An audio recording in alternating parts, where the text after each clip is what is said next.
Hello! Welcome back to UWorld's Next Gen NCLEX review. My name is Samantha, and I am a nurse here at UWorld. This week we're going to be jumping into another really heavy-hitting topic, and that is going to be heart failure. So heart failure is such an important topic, not only to be successful on your NCLEX, but you're going to see it sprinkled throughout your classes in nursing school, critical care, med-surg, and most importantly, you're going to see it when you get into practice. So we want you to be successful in all of those areas. So we want to make sure we jump in depth today with heart failure. So a couple of housekeeping things before we get started, but we do so take into account the topics that you guys want to see. So keep letting us know in the chat what systems, what topics you all want to see us do in our live. I'll make sure my chat is up and running so I can see all of those. Keep letting us know how we can best help you because that is what we are here to do. There will be questions sprinkled throughout today's video, as well as the NCLEX style questions at the end, so make sure you stay tuned in for those. You don't want to miss them. And also follow us at UWorld Nursing so you don't miss any of these live lecture sessions or our question drills going forward. We just hit 50,000 followers on our TikTok and our YouTube, thanks to you guys, and we are so excited about that. So thank you to everyone that's followed or subscribed so far, and if you haven't yet, it is never too late.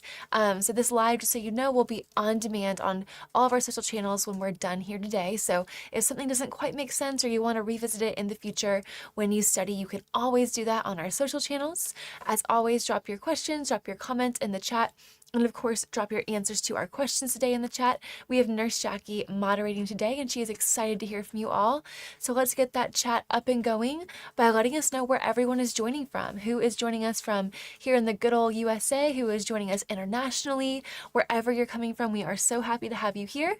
Let us know in the chat, and we'll go ahead and jump to our agenda slide. So we're going to start with the basics of blood flow through the heart, and then we're going to jump into, once we understand that, get into left heart failure and right heart failure, but it's so important to drive home kind of the basics of how blood flows throughout our body, specifically the heart. So today's lecture has a lot of little questions peppered throughout, and when I went through them, it really was a lot of challenging questions. So we're going to work through today's lecture content slowly, and we have lots of questions throughout as well as questions at the end to make sure that everyone is keeping up.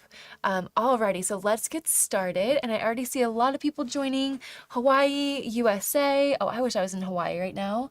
Liberia, NYC, welcome. Thank you so much, Lucy, for joining from NYC. We're so happy to have you guys here today. So let's jump into the basics of blood flow. And we have a great graphic of the heart to really drive this home. Again, a reminder, any of these visual aids, tables, images, graphics we put up, you are free to screenshot, take a picture, save it for your future studies. So we're going to talk about the basic fundamental principles of heart failure, and we're going to pepper in a little pharmacology as well. But to do this, we need to get our feet underneath us with the blood flow of the heart. It's a great precursor to understanding heart failure. So let's, for the metaphor's sake, pretend that we are the body's blood. So we're the blood in the body. We just delivered oxygen, and very important oxygen, to a very important organ, and we're now on our way up back to the heart. So we make our way through the venous system. Venous and veins return blood to the heart, or the vena cava, and we go into the right atrium. That's kind of like our first stop in the heart journey. We then drop from the right atrium into the right ventricle, and we shoot over to the lungs via the pulmonary artery. Remember, arteries take blood away from the heart. You can remember this by A and A, arteries away. For instance, the aorta is an artery, again, taking blood away from the heart. So the pulmonary artery is, again, taking blood away from the heart to the lungs. So we go right atrium, right ventricle, pulmonary artery, and now we're in the lungs getting that good oxygen. So once we get that oxygen, we're now oxygen-rich blood. We get our oxygen and travel back through the pulmonary vein to the left atrium and then into the left ventricle. And then finally, we get a big push or a big squeeze out of the aorta to wherever in the body our destination may be. So again, sum it up, right atrium to right ventricle, pulmonary artery to the lungs, come back through the pulmonary veins. We're then in the left atrium, left ventricle, and then push through the aorta to wherever our destination is in the body. So that's a lot, but we're going to go through this quickly, slowly. So now let's apply that in the basics of blood flow to heart failure. So shifting gears here, how does this apply to heart failure? So I'm going to start with a question, and this may be a challenge for you all, but I know that you're up for it. So heart failure is the inability of the heart to maintain adequate blank. So I'm looking for a two-word answer here. Heart failure is the inability of the heart to maintain adequate blank or blank blank. It's 2 words. I'm going to give you guys some time. I see a couple answers coming in. I see 2 answers and each of them are kind of like half right. So you're almost there, you're piecing it together, but I'm looking for 2 different words. Heart failure is the inability of the heart to maintain adequate blank blank. I see a lot of blood circulation. I see a couple blood flows, and I see Sabrina, she got it right, as well as Tracy. Cardiac output was what I was looking for. So yes, heart failure is the inability of the heart to maintain adequate cardiac output. So we know that cardiac output is the amount of blood being pumped from the heart to deliver that good oxygen rich blood to all of our vital organs. When we have diminished cardiac output, as we do in heart failure, what we have is inadequate tissue perfusion. And when we have inadequate tissue perfusion, to put it simply, we have a lot of problems. So not only are our organs not going to receive that oxygen-rich blood, but our blood is also getting backed up along the way, causing congestion. This congestion is going to be in our lungs or in and throughout our circulatory system, depending on what type of heart failure that we have. So speaking of what type of heart failure, let's go ahead and jump into left heart failure. So we got all of our good basic knowledge in, now we're going to apply it. So left heart failure, we have a great graphic for you guys. Again, all of these graphics and visual aids you are free to screenshot. Take it with you, save it for your future studies. But in heart failure, we can have a number of different combinations here. We can have acute heart failure, chronic heart failure. You already know left and right heart failure is what we're covering today. It can be diastolic or systolic, but there are a lot of essentially things that can go wrong with the heart. Today we're just focusing on left and right heart failure. So when we say left heart failure, no shocker here, the dysfunction here is on the left side of the heart, mostly concentrated within that left ventricle. So I'm going to ask you guys another challenging question, but you got the last one, so I know you're up to the challenge. So knowing what we know about how blood flows through the heart and knowing that it's a free, open system of blood flow, if we were to put a plug in that left ventricle, so no blood can come in, where is the first place you're going to see blood get backed up to? Where is it going to accumulate? Where are we going to see that congestion? So again, if we're putting a plug in our left ventricle, no blood can come in. Where is the backup of blood going to be? So a good hint here is to work backwards with our blood flow. Remember when we went through it earlier, what's the step before? Essentially, where is this blood getting backed up? So I see a couple answers already coming in. I'll give everyone a few more seconds, but you guys are indeed correct. Yes, lungs is where we're going to see congestion. So a good way to remember this is left lungs, L goes with L. So we're going to see pulmonary congestion, essentially blood here is backing up into those lungs. So let's think about manifestations of this. We know it's going to be an issue within the lungs, within the respiratory system. This is going to lead to manifestations like difficulty breathing, which can look like dyspnea or orthopnea. We can see those bad lung sounds that you never want to auscultate as a nurse, like crackles and rales. We can have hemoptysis and cough with that pink frothy sputum, cold clammy skin because we're not perfusing enough oxygen-rich blood distally to our extremities. We can see tachycardia, again, that increased heart rate.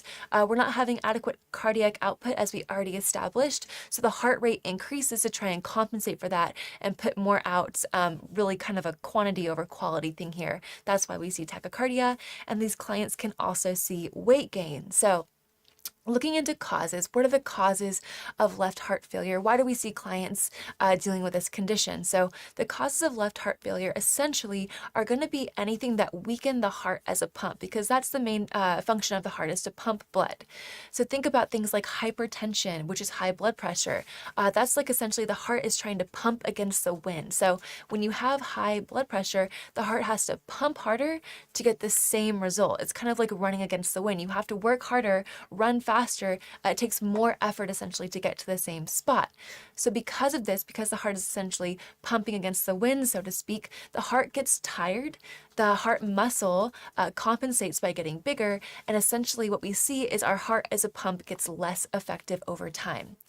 Other causes of left heart failure include things like myocardial infarction or an MI.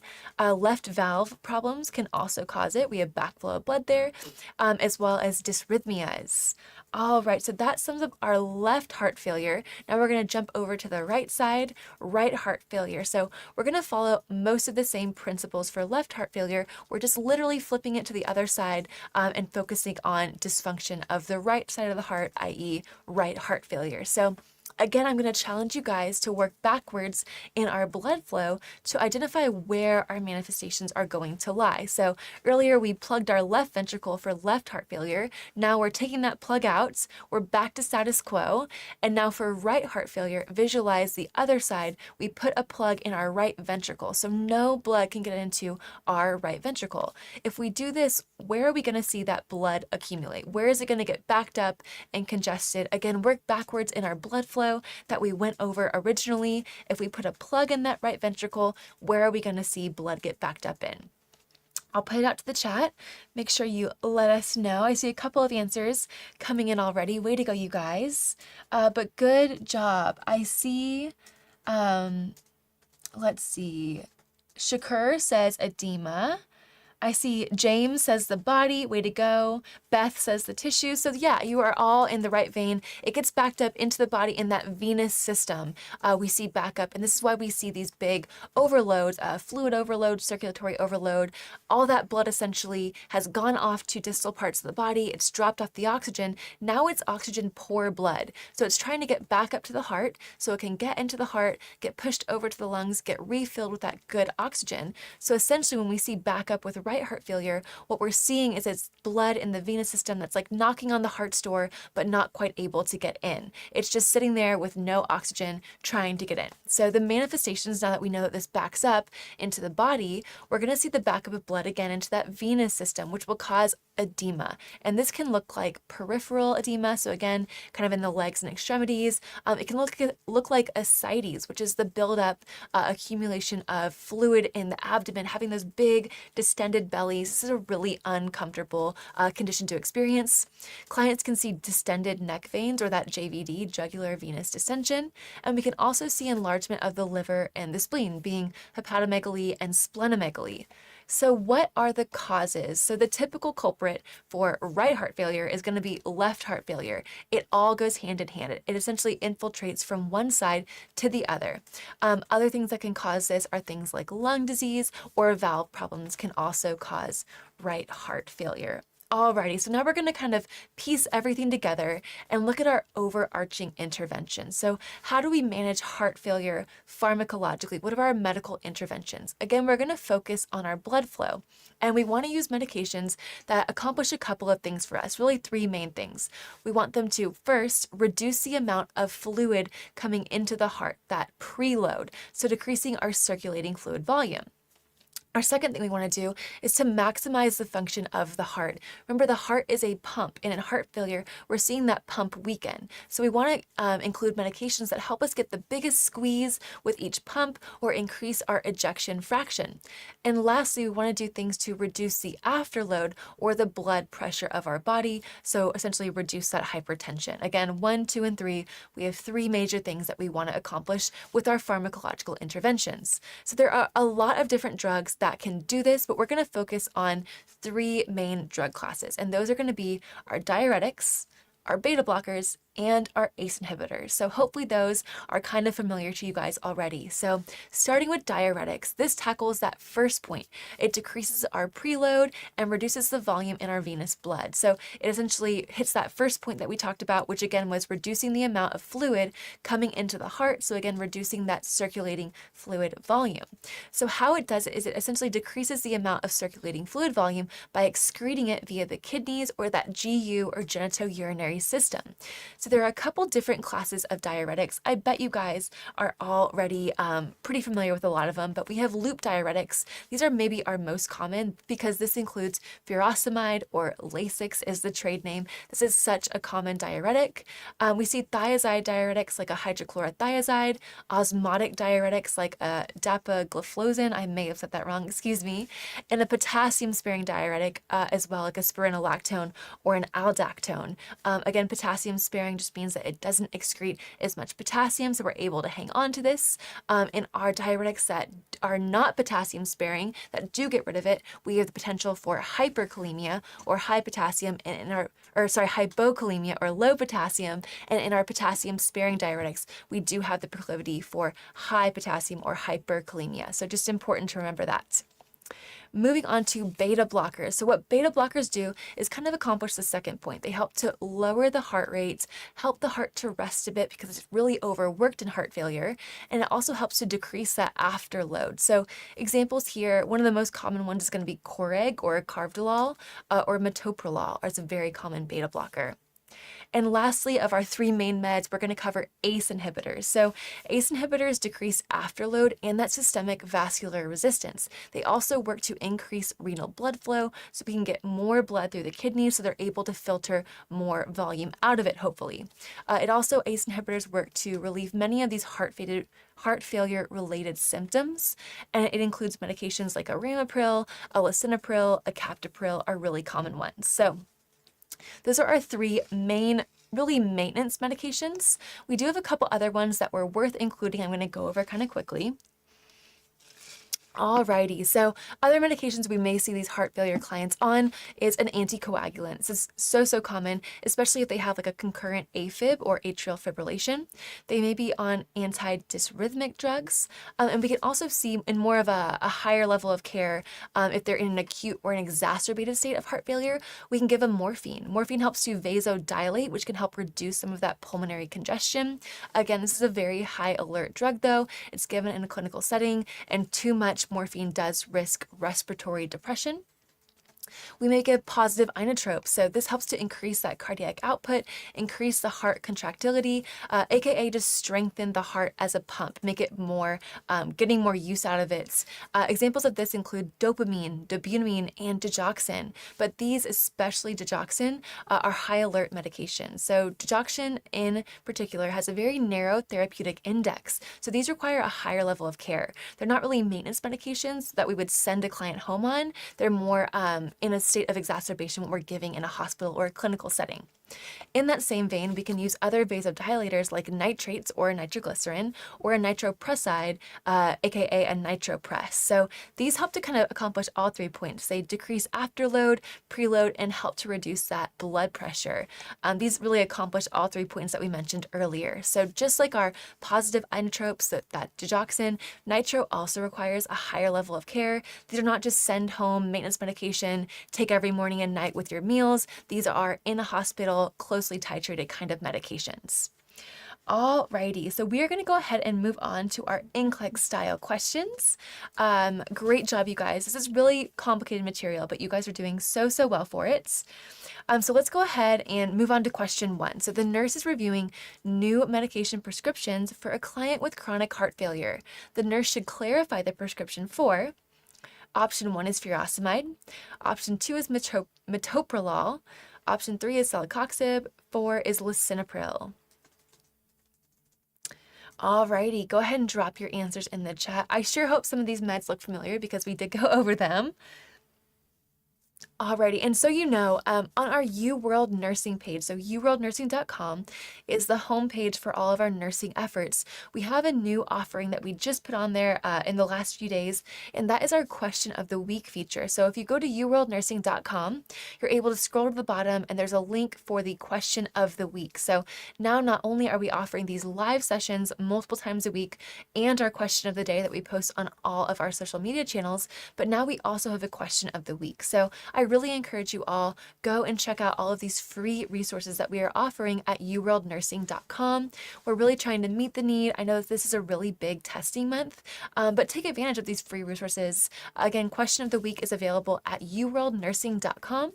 scroll down to the bottom of the page and there's a blue link that has it right there for you guys to go and enter your information on. So we want to make sure everyone's getting the most use out of these resources. So make sure you head over to uworldnursing.com and do just that.